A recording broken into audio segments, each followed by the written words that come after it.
விழுப்புரத்தில் ரூபாய் 24,50,000 மதிப்பில் புதிதாக கட்டப்பட்ட 2 கூடுதல் வகுப்பறை கட்டிடங்களை டாக்டர் லக்ஷ்மணன் எம்எல்ஏ திறந்து வைத்து பள்ளி மாணவ மாணவிகளுக்கு கல்வி உபகரணங்களை வழங்கினார்.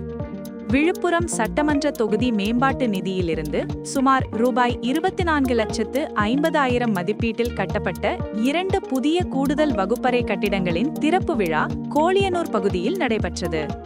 விழுப்புரம் மத்திய மாவட்ட பொறுப்பாளரும் சட்டமன்ற உறுப்பினருமான டாக்டர் லக்ஷ்மணன் இந்த புதிய கட்டிடங்களை திறந்து வைத்தார். இதனைத் தொடர்ந்து பள்ளி மாணவ மாணவிகளுக்கு இனிப்புகள், பேனாக்கள் மற்றும் நோட்டு புத்தகங்களை அவர் வழங்கினார். நிகழ்வின் போது அரசு பள்ளிகளில் காலை உணவு திட்டத்தை செயல்படுத்திய தமிழ்நாடு முதலமைச்சருக்கு பள்ளி மாணவி ஒருவர் தனது மனமார்ந்த நன்றியை தெரிவித்துக் கொண்டார்.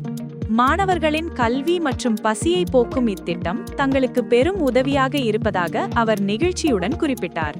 இந்நிகழ்வில் கோலியனூர் ஒன்றிய குழு பெருந்தலைவர் சச்சிதானந்தம், கோலியனூர் ஒன்றிய செயலாளர் முருகவேல், ஒன்றிய துணை செயலாளர் பாலாஜி, முருகன், பிரபாகரன், ரவி உள்ளிட்ட கழக நிர்வாகிகள், சார்பணி அமைப்பாளர்கள் மற்றும் துணை அமைப்பாளர்கள் திரளாக கலந்து கொண்டு விழாவை சிறப்பித்தனர்.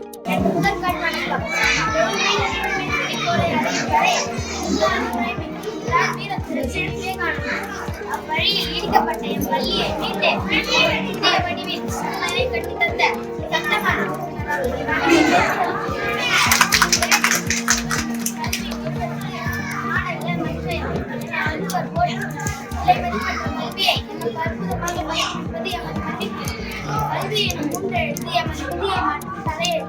அறிவொளி தரும் கலங்கரை இக்கல்வியை நன்முறையில் பயின்று வீட்டிற்கும் நாட்டிற்கும் பெருமை சேர்க்கும்.